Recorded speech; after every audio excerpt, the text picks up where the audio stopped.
Hello everybody, welcome to a quick video of all the games I completed in 2023. As you can see, not many games. Definitely focused a lot this year on, or last year I should say, on trying to complete some of my backlog.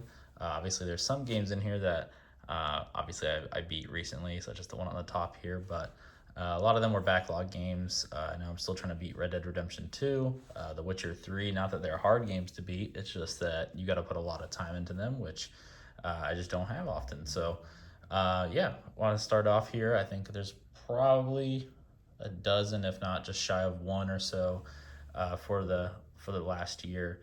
Also, an honorable mention, I finished Firewatch. It was digital, so I do not have that physical. So I just wanted to mention that as well. Great game. It's like 4 or 5 hours, I think it takes. If you really want to explore, you can obviously go a lot longer than that. But yeah, so Firewatch was one of my first games I completed of last year.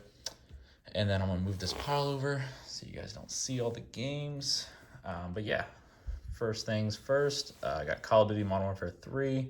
I know you technically can't complete the game, but I consider if you beat the campaign, the beatable stuff that you can beat in the game, then you completed it. So, Modern Warfare 3, obviously like a 3 to 4 hour campaign.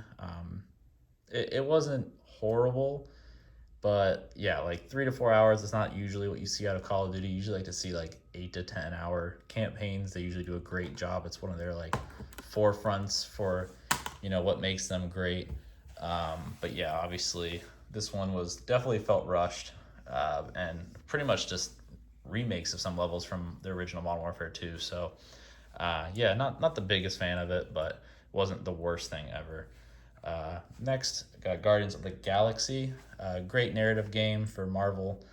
Usually like 18 to 20 hours, I think, to complete, by Square Enix. But yeah, great game. I liked it. Evil West. I feel like this was a sleeper. I love Focus Entertainment. I think they do a great job. I actually just finished one of their other games for 2024, so you'll see that at the end of the year next year. But yeah, I think they make great games. Definitely a smaller studio, but they do a great job. A lot of their games feel very similar to one another, just do different themings. I know they have like Vampire, the vampire game. This one's called Evil West, also has kind of a vampire feel to it as well.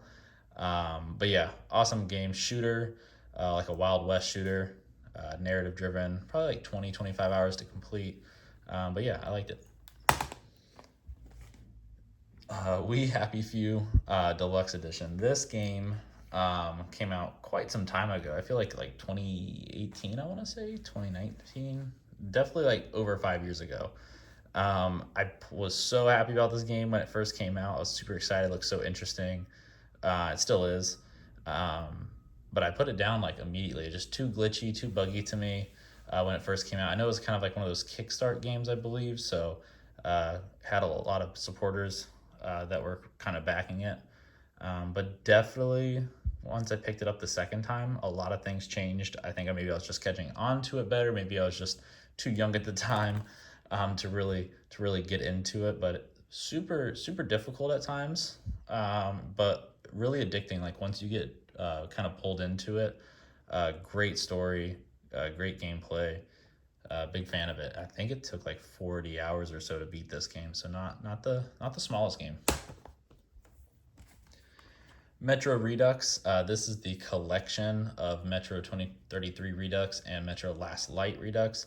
I've already beat Metro 2033 Redux last not last year, the year before that, so like 2022. But Last Light, I beat last year. Full game, started it from start to finish. So technically not this full collection I finished this year, but I did finish half of it.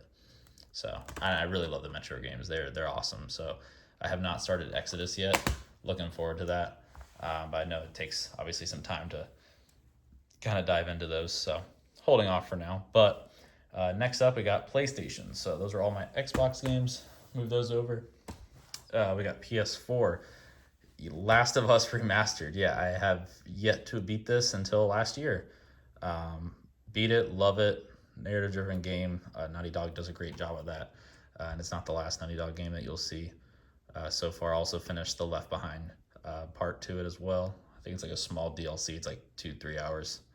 But yeah, great game. Have not played Last of Us 2 yet, but looking forward to it. Uncharted, the Nathan Drake collection. Kind of the same thing with the Metro Redux collection. I did not beat all three of these last year. I just beat Drake's Deception. Another Naughty Dog single player narrative driven game. Great game once again. Love Uncharted. But yeah, just took me a little bit to finish. I know all these games are really long. You kind of get into the worlds. You want to like collect all the things, all the treasures and stuff. If you played any of the Uncharted games, you definitely know what I'm talking about there. All the little shiny treasure things all across the map. But yeah, definitely need to get Uncharted 4, or I have Uncharted 4. I just need to put it in, play it. And then I forgot, they also have another Uncharted game. I forgot what the name of it is. But yeah, definitely want to play that one as well.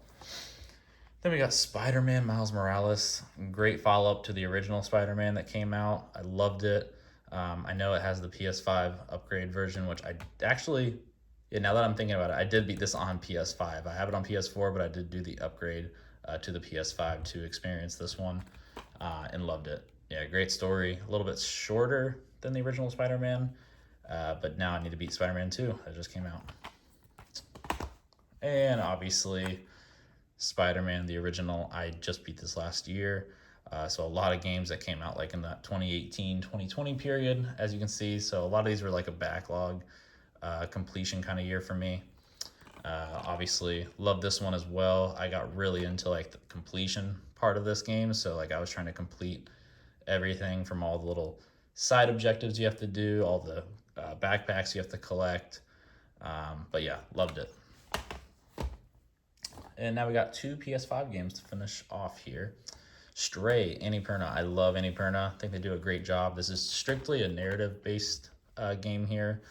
You play as a cat, and as you can see, the description's pretty self-explanatory right there. So, yeah, really cool. Kind of like a post-apocalyptic, robotic kind of world where this cat like doesn't really have to say anything at all. There's like no words at all in the game, pretty much.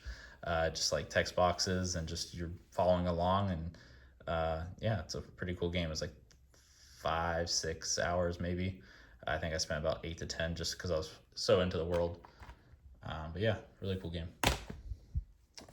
And then Death's Door. This game, if you have not played it, if you have not heard about it, I suggest you go get it. It's probably my favorite game that I completed last year. It is awesome. I'm not usually into top-down games at all, like just that viewpoint. I don't like it. I don't usually get into them. I usually get into like first person or like third person, over the shoulder kind of games, but got into this, played it, love it. I think it's the art style that I just fall in love with.